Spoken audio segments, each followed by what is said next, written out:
Magandang lalaki po ako sa inyong lahat ay magandang gabi po sa inyo pong lahat.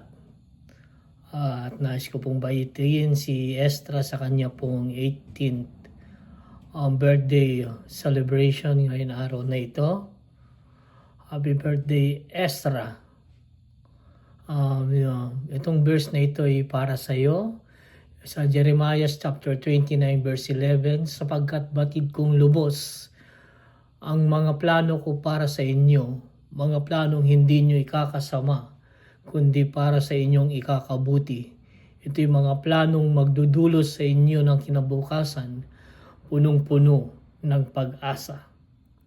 Way back on the year 2014, yung Papa Eric is working in a pharmacy, I think sa loob yata ng Lawag City Market.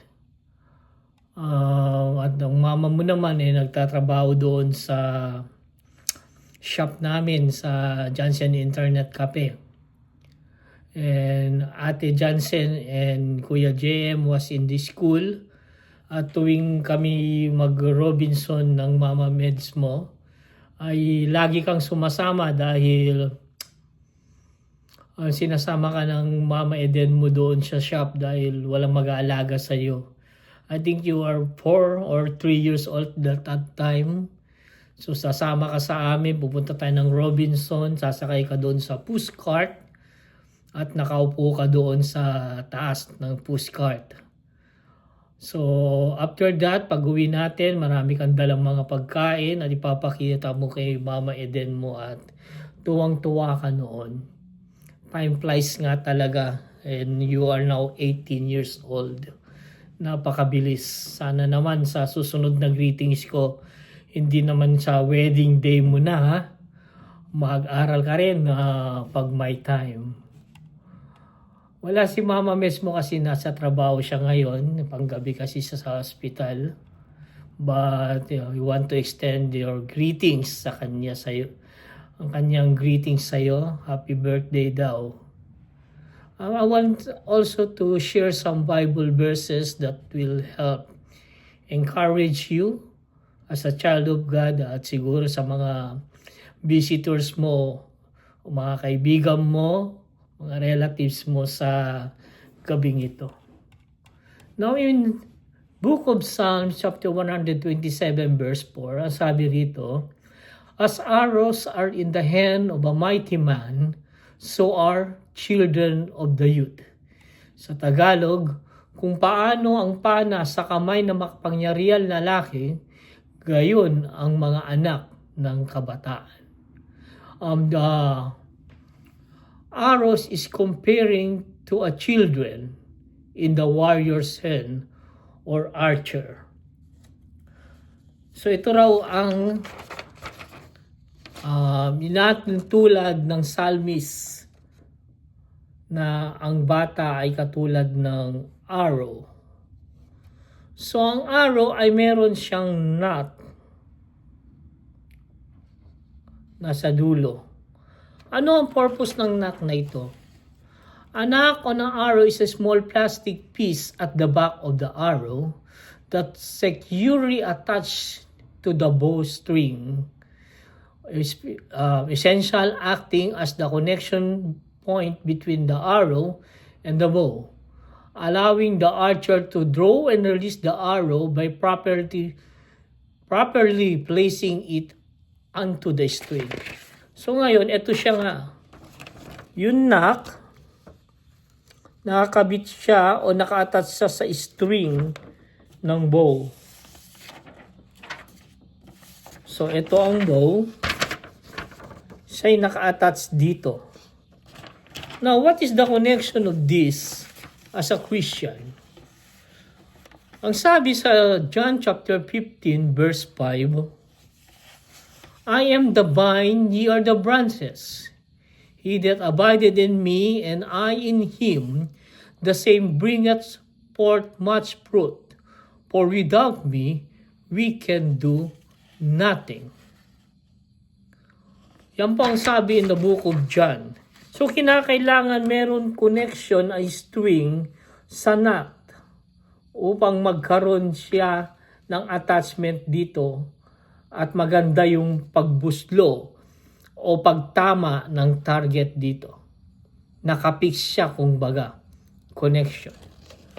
What is the significance to connection to parents? Alam ko na malayo ang Mama Eden mo. Nasa Italy siya. He was working there. Why not try to talk him regularly? Tawagan mo siya, i-message mo siya, magkwento ka tungkol sa iyong buhay.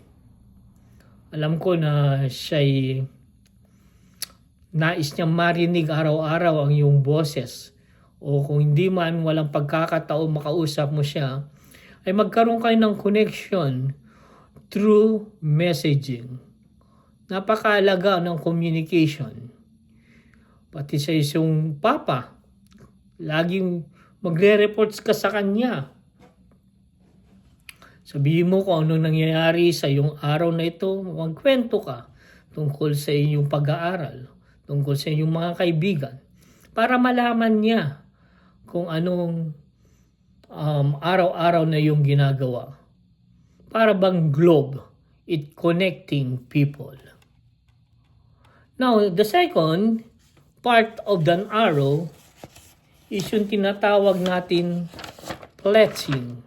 Ito. Nakikita nyo to sa dulo niya, yung feathers. Kumbaga, mas kilala natin yan na feathers.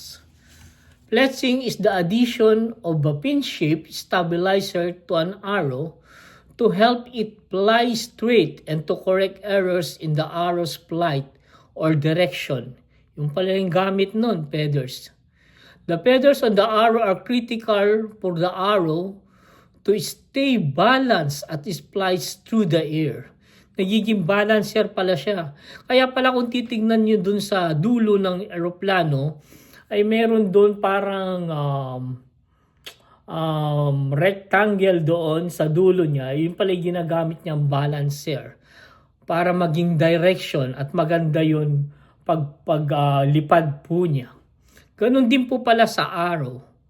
Kinakailangan din po na maganda ang kanyang balancer. Kinakailangan din po palang fix yung kanyang mga feathers para straight yung kanya pong pagtama doon sa target. Ang sabi sa Proverbs chapter 3 verse 5 and 6, trust in the Lord with all your heart and do not lean on your own understanding. In all thy ways acknowledge Him, and He shall direct thy paths. Ulitin ko, and He shall direct thy paths. Tingnan nyo. In all thy ways acknowledge Him, and He shall direct thy paths.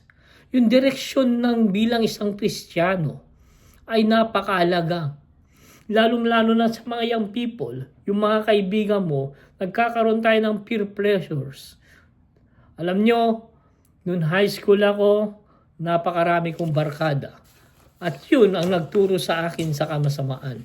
Dalawang klase ng barkada, isang mabait na barkada at isang masamang barkada. Nasa sayo kung saan ka ide-direct ng iyong mga kaibigan. Ikaw ba sasama sa masamang barkada o sa mga mababait na barkada?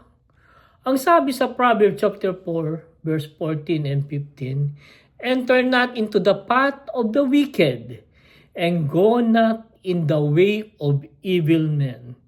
In verse 15, avoid it, pass not by it, turn from it, and pass away. Don't let your feathers destroy. Tandaan mo, yun ang magdedirect na iyong lalakaran sa buhay. Mamili ka ng kaibigan. Alam ko na napakarami mong kaibigan, pero piliin mo ang iyong mga kaibigan. Meron din tayong obligasyon na bilang mga parents in Proverbs chapter 22 verse 6. Anong sabi doon? Train up a child in the way he should go, and when he is old, he will not depart from it. I-train mo yun anak mo. Obligasyon natin mga magulang na turuan kung saan dapat silang lumakad. I-direct natin sila. Keep their feathers strong, stable, and durable. Now, thirdly is the shaft. O yung brace. Ito po yung shaft.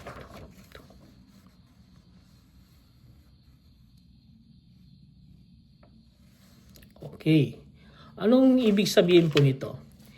Is the spine of the arrow, it is the main structural component acting as the central body of the arrow, to which all other parts like the pletching, arrowhead, and nock are attached. Diyan po lahat nakakabit. Ang nock, ang feathers, at lalong-lalo na po yung kanya pong bullet point. Now, if the shaft will cut, it will be useless. Ito po ang pinaka-importante po sa lahat. Ito po yung spine ng isang arrow. Ito po yung kanya pong foundation. Now, anong sabi sa Matthew chapter 7 verse 24 and 25? Therefore, whosoever heareth this saying of mine, and doeth them, I will liken him unto a wise man, which built his house upon a rock. And the rain descended, and the floods came, and the winds blew, and beat upon that house, and it fell not, for it was founded upon a rock.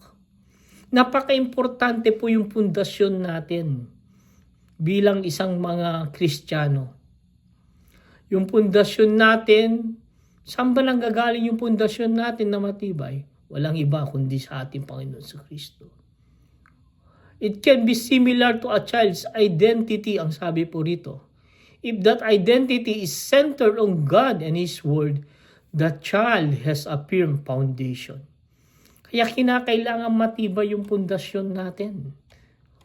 Now, anong sabi sa Efeso chapter 6 verse 4? At kayo naman mga magulang, ito'y mga utos para sa mga magulang ni Apostol Pablo.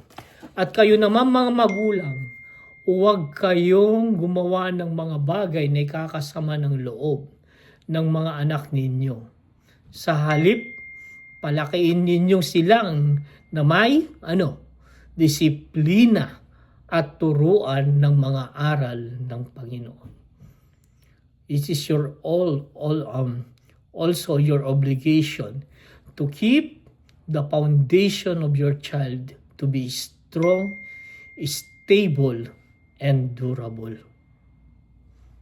Sa pamamagitan ng inyong pagdidisiplina at turuan ng mga aral ng Panginoon. Ano ang sabi po dito? Bakit daw ang tatay ang haligi ng tahanan? Nagtatanong din mo ako niyan. Bakit kaya ang tatay ang haligi ng tahanan? Sabi po nila, kasi sila ang pader. Hindi po F-A-T-H-E-R, kundi pader as in P-A-D-E-R. Okay. Ano pa po? The parts of an arrow. The arrowhead. Or tinatawag natin tip or bullet point. Yung pong nasa kanya pong dulo. Ano pong function nito? The function, arrowhead, also called a arrow tip or bullet point, is to penetrate and impact a target. Ito po yung tatama doon sa ating pong target. Yung po yung babaon. Yung po yung papatay sa mga oso o mga tupa, mga deer o anuman pong gustong tamaan ng isa pong hunter. Arrowheads are typically made from materials like hardened steel, which provide the necessary sharpness and durability for penetration. Sharpening the arrowhead. Katulad din po ng lapis, pag mapurol na po ito, dapat na pong tinatasaan para magamit muli sa pagsulat. Sharpening process using sharpening stone. Di po ba yung panghasa? Para ito'y tumalim, inahasa po nito. Now, habang inahasa po yan, nababawasan po yung kanya pong metal. Pero meron po itong purpose. At ang purpose po niyan ay para yung pag-penetrate po niya ay siguradong mamamatay yung mga hayop na kanya pong tatamaan. At yung target na kanya pong nais tamaan ay siguradong babaon ito. Dahil ito po'y matalas. Minsan sa buhay po natin bilang Kristiyano, napakahirap po pag tayo inahasa ng Panginoon. Masakit. Pag mapurol po tayo, hindi po ito nakakapatay. Hindi ito bumabaon sa target. Kaya tayong mga magulang, huwag tayong mapagod sa paghasa sa ating mga anak. Yan lamang ang pong paraan para sila'y matuto sa ating mga disiplina. Hasahin natin sila para hindi nila maranasan yung hirap ng ating pinagdaanan ng mga magulang. Hindi naman po lahat po tayo meron pong golden spoon nang ipinanganak po tayo. Kaya nga may kasabihan, kasalanan daw ng magulang kung bakit may mga anak na pinanganak na mahirap. Ngunit, hindi na raw kasalanan ng magulang na mamatay ang anak na mahirap. The point of the arrow is the sharp end that penetrates the target. It is similar to your child's destiny or mission in life. Kinakailangan hasahin mo sila upang ma-penetrate nila yung tinatarget nila o yung pangarap nila sa buhay. Tulungan mo silang hasain bilang isang magulang. At bilang isang anak naman, ay huwag tayong matigas ng ulo pag tayo inahasa at dinidisiplina ng ating mga magulang. Dahil ang mapurol na arrowhead ay walang purpose pag ito'y tatama sa target. Hindi ito babaon, hindi ito nakapapatay.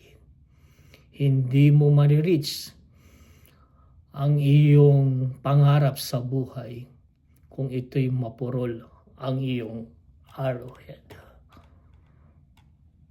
Kinakailangan din sa arrowhead ay yung focus. Ang arrowhead pala ay nagiging isang telescope ng isang archer.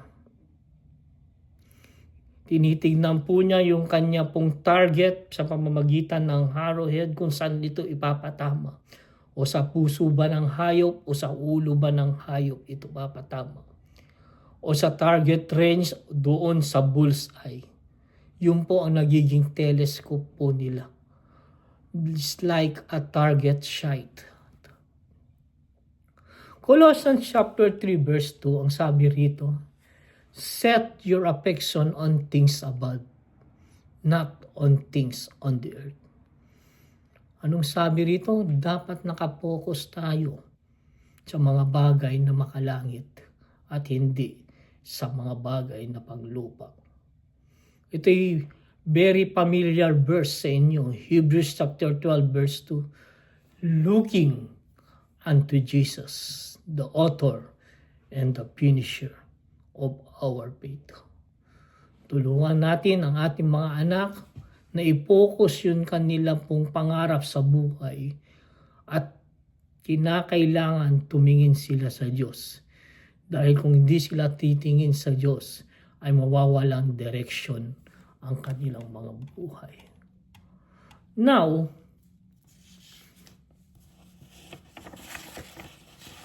dito naman tayo sa bow. Ito yung kanya pong string. Ang purpose tune niyan ay inilalagay po ng nut doon sa string na ikakabit at saka ito ahatakin ng buong lakas. It required strength to pull that string. Full force so that the arrow will reach the target point and make sure it will hit the bullseye. Kinakailangan malakas ang hatak para kung ito'y tatama sa isang hayop ay siguradong ito'y mamamatay. Sa buhay po natin na bilang isang magulang, ay kinakailangan po natin atakin na malakas ito. Dahil ang ating mga anak ang siya magiging bala para ma-reach po nila yung kanila pong goal sa buhay. Kung hindi po natin lalakasan ang paghatak po nito, ay hindi po ito aabot doon sa kanila pong target. May kasabihan nga, igagapang ko ang iyong pag-aaral, sabi ng magulang. Gagawin kong araw ang gabi, makapagtapos ka lamang sa pag-aaral. At lagi natin naririnig yan sa mga magulang. Sila'y nagpupuyat, nagsasakripisyo. May tatawag, kulang ang allowance. They have to pull. That string is very hard. May sakit si bunso, they have to pull that string very hard. Hindi nila ito papabayaan na hindi nila ma-reach yung goal ng kanila pong mga anak nang walang pera, na may sakit. They will do all their very best para siguradong ito'y tatama sa kanila pong target. Parents make sacrifice every day so that their children can have the best life they can offer. At sa ating mga anak naman, sa iyong mga anak, to the children, maybe today you cannot understand what your parents sacrificed for you until you have kids of your own. Sigurado hindi nyo pa naiintindihan yan dahil wala pa kayong pamilya, wala pa kayong anak. Pero makikita nyo balang araw pag kayo nakapag-asawa at nagkaroon ng anak kung anong sakripisyo ang ginawa ng magulang ninyo para sa inyo. Mahirap makita ang magulang iiwan ang kanilang mga anak makapagtrabaho sa ibang bansa. Dahil ang sabi nila, dito sa ibang bansa, mas malaki ang sweldo. And I agree to that. Dahil dito sa ibang bansa, napakaraming pagkakataon para kumita. Maraming oportunidad. Tama naman. I experienced that na iniiwan ng magulang kanilang pong anak. Ang dalawa ko pong kapatid ay nagtrabaho sa Japan. They left their 4 children with us, with my wife. So bale, naging 6 po agad ang aming pong anak.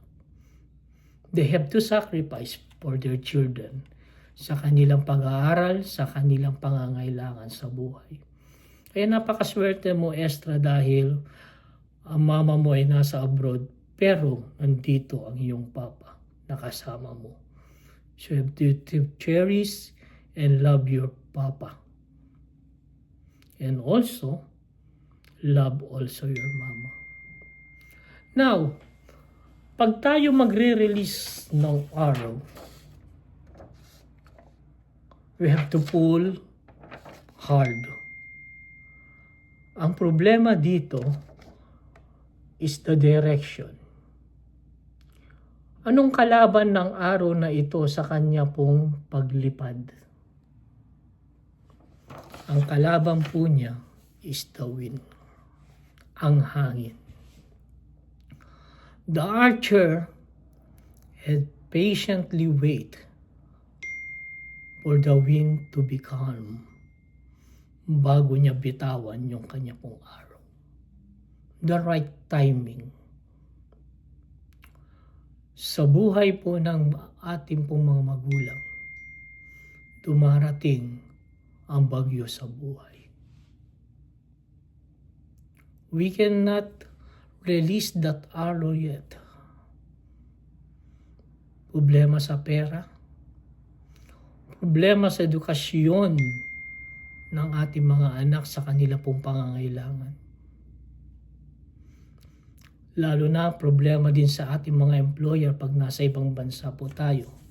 Kung hindi po magandang nakakuha sa atin na employer, napakahirap. Yung pong health natin ay naging bagyo o hangin sa buhay kaya hindi natin ma-release yan araw na yan. Yung ating kita, hindi pa natin mapapag-aral ang ating mga anak sa kanilang pangarap dahil kulang ang ating kinikita. Hindi kasya sa kanilang tuition fee, sa kanilang pang boarding house, sa kanilang allowance.